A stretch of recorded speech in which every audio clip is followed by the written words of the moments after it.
Thank I forgot to record up until now. I started to record now. So that's the now there was I know my parents, my father, Olav Shalom, he had very in his later age has very bad teeth, and he couldn't chew on the matzah. So what they did with the matzah is before Pesach they grinded the matzah, made matzah meal from shmura matzah, and that's what he ate. And he ate matzah meal, but not soaked in water or with anything else. Pure matzah. Pure matzah. Because it has to be. Besides that, we don't wet our matzah, but at Chabad it's called gibrochs. We don't wet the matzah. But besides that, the matzah itself during the mitzvah needs to be pure matzah. So he knew this is the half a matzah, whatever it is that he needed to eat for fulfilling the mitzvah. So they grind it before Pesach, and that was the measurement, the amount that he needed to have. So one needs to find solutions, of course, to the extent possible. What if someone is allergic to wine? There is grape juice, and if one is allergic to wine and grape juice. I mean, there are so sometimes there is solutions. Sometimes there is no solutions, but this is where individual cases must be discussed with individual on an individual case.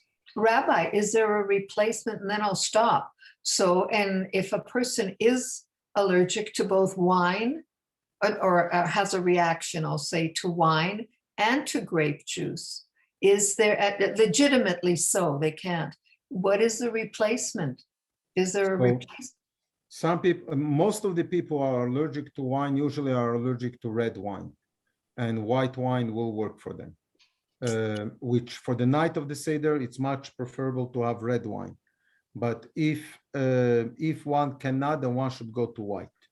And what if you can't do if one has an actual, and I know someone who does, where both of them it's the grape, it's not the wine. Okay, so I'll share with you a story, and again, I would have to look up and see if there are other alternatives, but some of you will remember the story of my father of blessed memory when he was in one of his 7 years that he spent in jail in Siberia. And so in one of the Pesachs, which he had a good Pesach that year, because he was a guard of a field that was growing beets. So he shared with me the story, and I remember it was very emotional. He shared it with me and my two sisters, one older and one younger than me. And it was a Friday night, and I remember it vividly. And he didn't have anything other than bread and beets. That's all he had. So bread obviously couldn't have for Pesach. So all he had was beets for the entire Pesach, and as much as he wanted was plenty. So the way he shared the story was that he made a seder the night both seders, and the beets he sliced them into 3 slices, so he should have 3 matzahs. So that was his matzah for the night of the Seder. He made juice, borscht, out of the beets, so that was his 4 cups of wine. And the way he described it, maror, bitter herbs, he didn't need because he had it. He was suffering, he had obviously. And that's all he had for the 8 to 9 days of Pesach. Then, and why I'm saying 9 days, because from the morning of Erev Pesach, we're not allowed to have Chometz either. So it's an additional day that one cannot eat anything. So that's all he ate for 8-9 days, drinking borscht, water, and eating beets. Obviously, it affected his stomach, and it affected his health. He ended up in the hospital. Too And much to do that. yeah, I mean, obviously, and so he was in the hospital, and they took care of him, and they wanted to give him milk to drink for him to gain strength. You know, Russians and milk, and butter, it's the best thing. So they gave him milk. He wouldn't take it. Why? Because he didn't. It wasn't Cholav Israel. Not only wasn't Cholav Israel, he didn't know. He didn't even know if it's kosher milk, if it's milk from a cow or it's milk from a non-kosher animal. So he didn't have the milk. And the way he says the story, it's an amazing, amazing story. That one of the nurses or the doctors came over to him and spoke to him in Yiddish. And she told him, I am not religious. I am a communist, but I am a Jew. It was obvious. I mean, she spoke Yiddish, and it was obvious that she's a Jew. She tells him, if I bring you milk, and I will tell you that I know, or that I watched, I don't know, I don't remember exactly, that it's from a farm that I'm going to, or is in or a cow in my backyard, whatever it is. But if I bring you milk and it's kosher milk, will you have it or not? And I'm not religious. And my father answered her, told her, if you are religious or not, I don't know. I cannot judge your level of religion. But if you are a Jew or not, this is obvious that you are a Jew. If you're bringing milk and you'll tell me that it's kosher milk, yes, I will have it. And she brought him milk, and my father claims that she saved his life. And he has no idea who she is. He never seen her again. He doesn't know what was the end, what anything about her. But she basically, her milk, whatever, gave him strength, saved his life, and so on. It's so you're asking a question.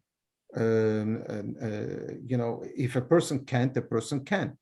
And what should the person do? If a person is in a hospital and is not allowed to have anything to eat, and is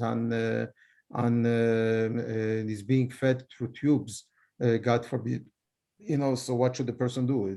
We should put in matzah in his mouth and wine and morer. I mean, obviously, if we can't, we can't.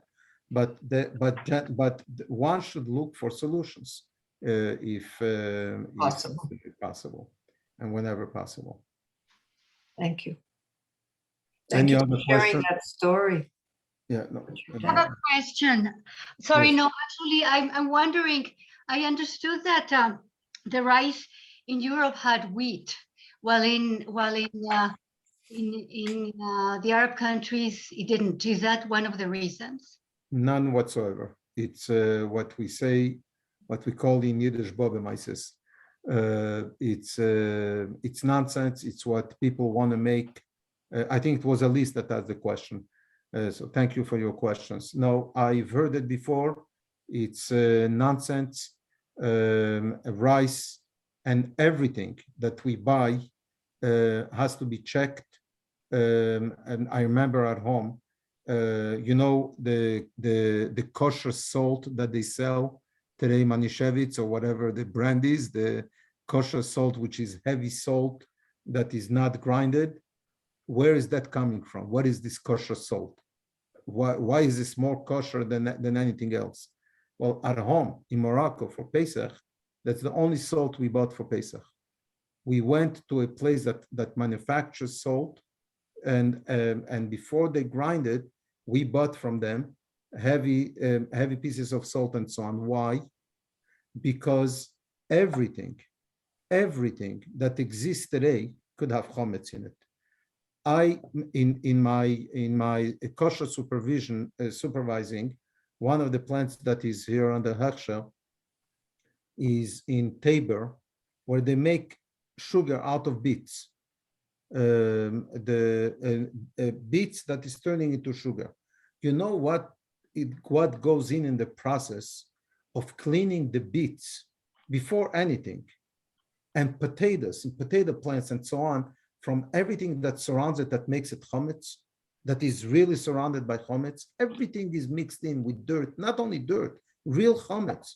We could find the real wheat, real chametz.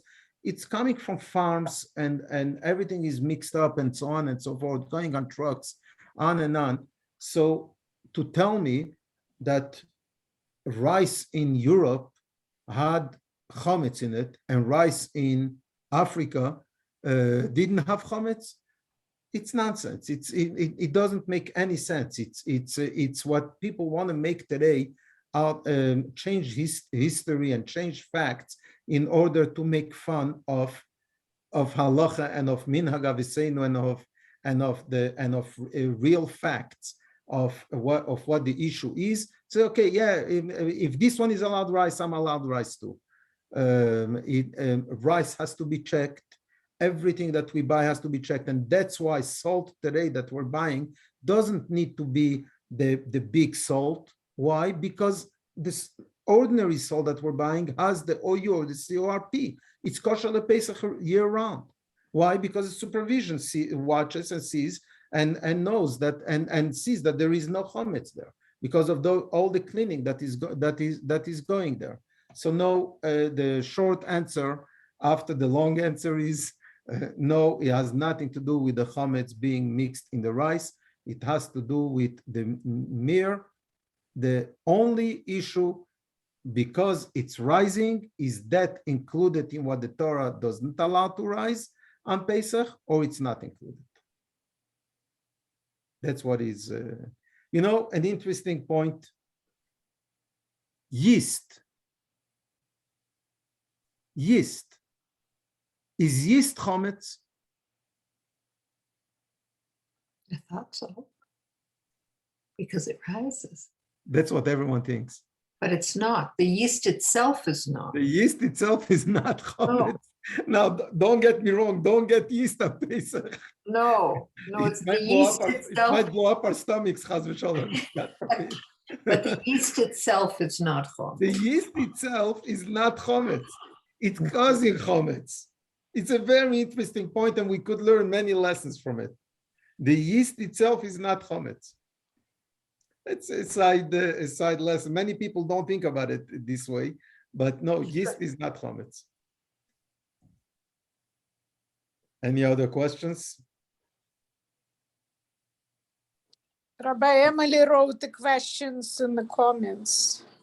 Oh, why didn't I see them?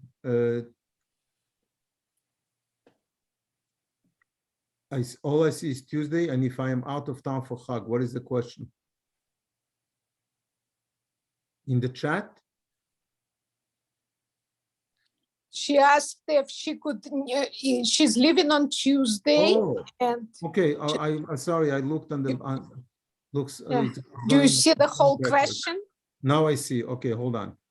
Do I make b'dikas chametz on Monday night if I am leaving on Tuesday and if I am out of town for Chag?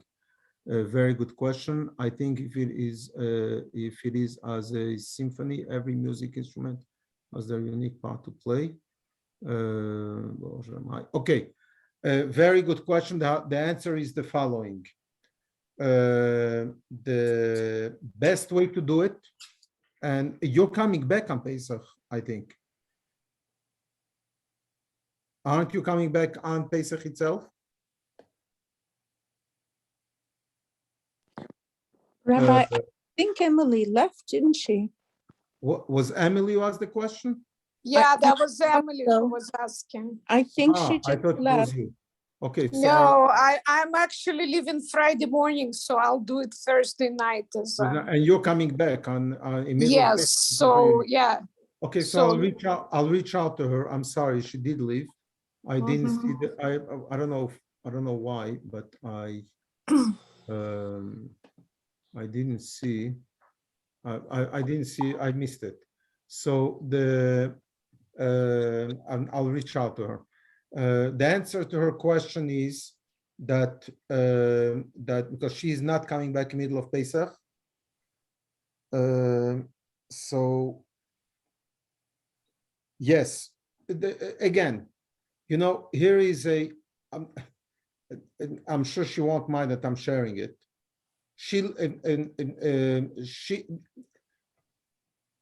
Okay, to make a long, to simplify it, is the way to do it. Chaz Shalom. No one ever runs out of power. Hashem is the source of power. So you are not running out of power, but Chag Sameach anyway.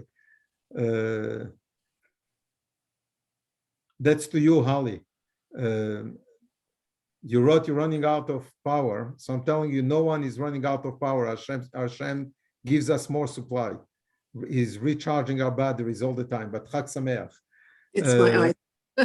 Yeah, I know. So what one should do when one is living before Pesach in such a way is to clean one area, one room, a corner of a room, and do the search of chametz without a bracha, without a blessing. That would be the right thing to do. Okay. Anything else? Anyone else? So I will, other than Pesach and on the side of Pesach, I'm sure everyone here knows and remembers next week is also the Rebbe's 120th birthday on the 11th of Nisan, and which the world is celebrating in a very big way.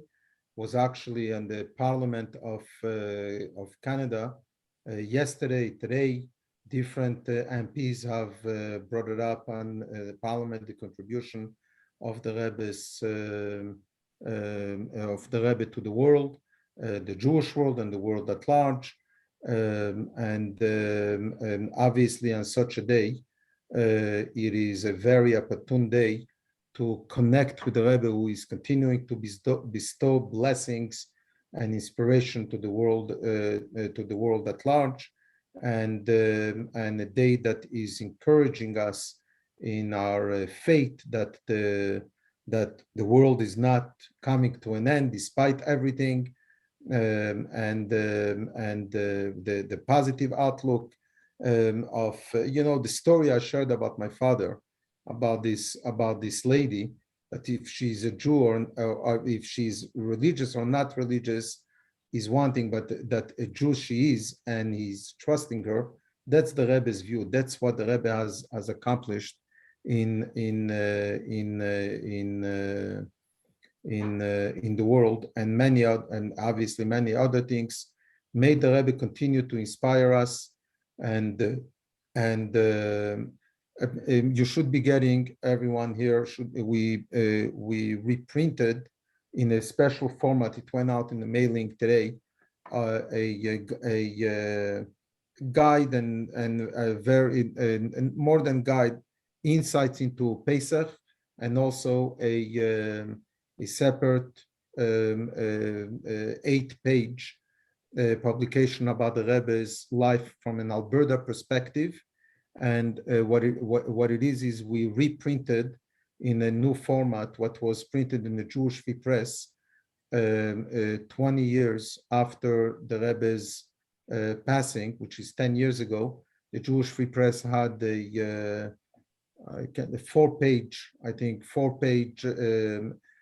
articles and stories from local Albertans, Calgarians, and then there was a while later, Joe Spear wrote a full-page article about the Rebbe's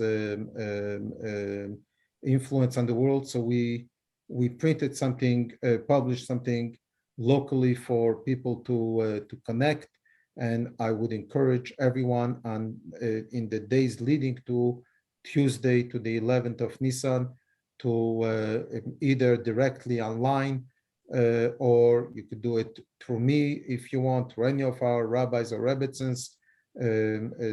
Send us your name with your mother's name, and we will send it in to the Rebbe for a blessing, and may we merit the ultimate prophecy and the encouragement and of the Rebbe that Moshiach is around the corner, and may it happen very soon, and may we celebrate this Pesach with with Moshiach in our Holy Land in a safe way, and may there be an end to terrorism and to turmoil and to mishugas, and not only in Israel but throughout the world, and may there be the only solution is is Moshiach. Otherwise, we Rabbi, how are the I don't see a way out.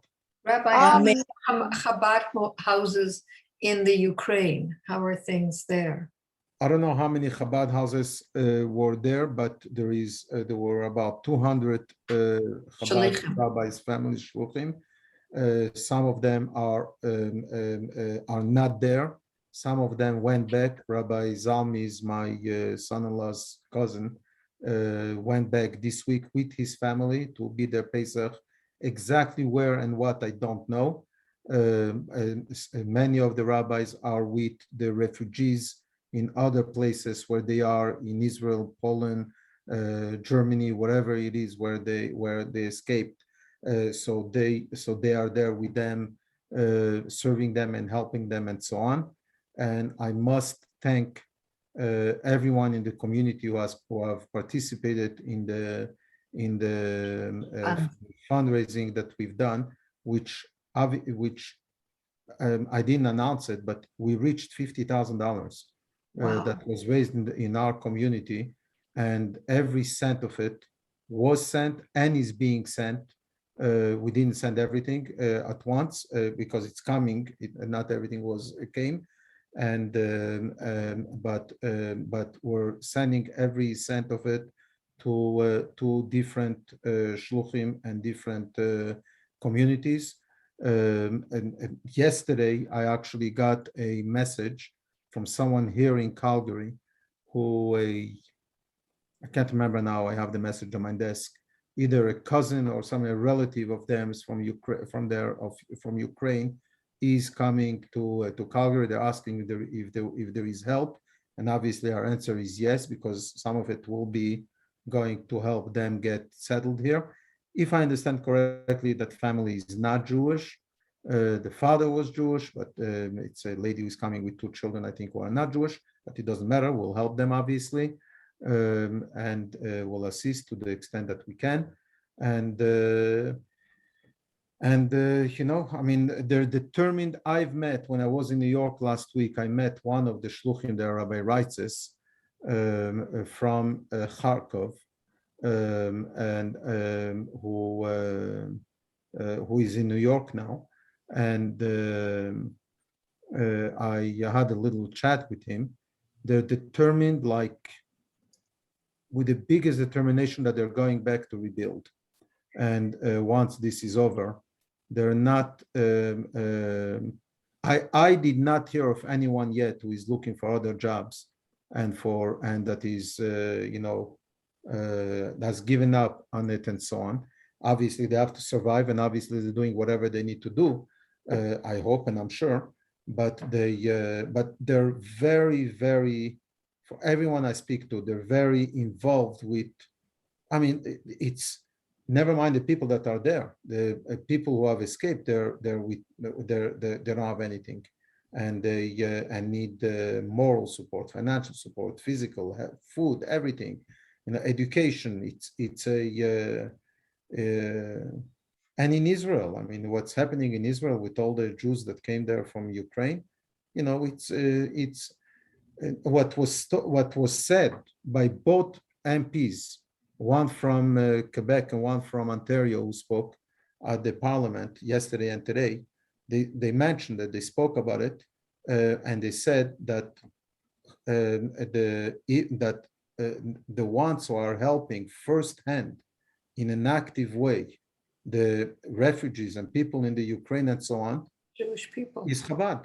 But Chabad is at the forefront of it. That's of course there is many others and Ken Yirbu, and it shouldn't be only Chabad, but Chabad is at the forefront of it because Chabad is the ones that are in Ukraine and in Russia. They're the ones who have maintained it. There are Chabad rabbis from there who have never left.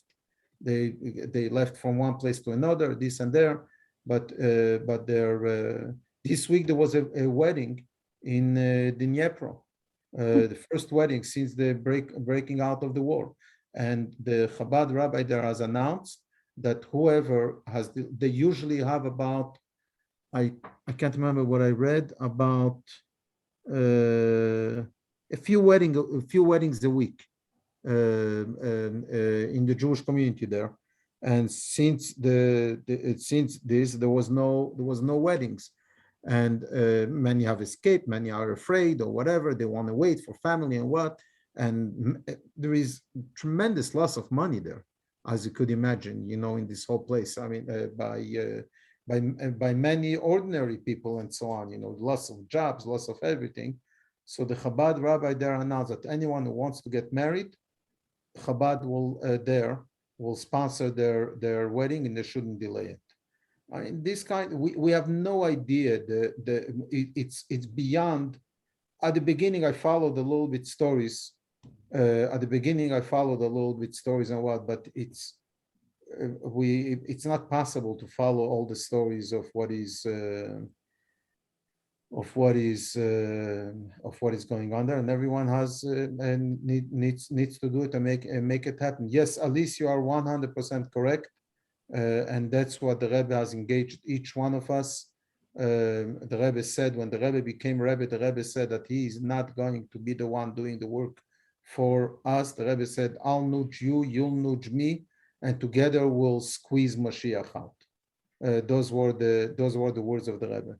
And unfortunately, it's a hard squeeze, and to date, but Be'ezrat Hashem, it's going to be over very soon, and Hashem should help that we should all have a healthy and happy and kosher Pesach, and reach out to those that are in need. If you know anyone that needs help, please let us know. We have the pantry that is giving out food for Pesach and so on. If anyone needs a place for the Seder, and my general rule these days is, especially around Pesach, a chochem does not push off for tomorrow what could be done today. Even though Pesach is in a week, let's think that Pesach is tomorrow, and let's get everything done as much as possible today, so we could have a better week next week to clean our cars to the best of our ability. Have a good night, everyone. And, Thank you. you know, we have to conclude with what we started. First question was about the car. We have to finish with the car. Chag Sameach, Thank you, everyone. Rabbi. Chag Sameach. Give our love to the Rebbes. Give our love to the It Rebbes. was a pleasure, Mrs. Wedrow and everyone. Guten, freilichen Yom Tov. Amen. Amen. Sameach, Amen, Mashiach now. Amen. Amen. Amen. Now. Amen.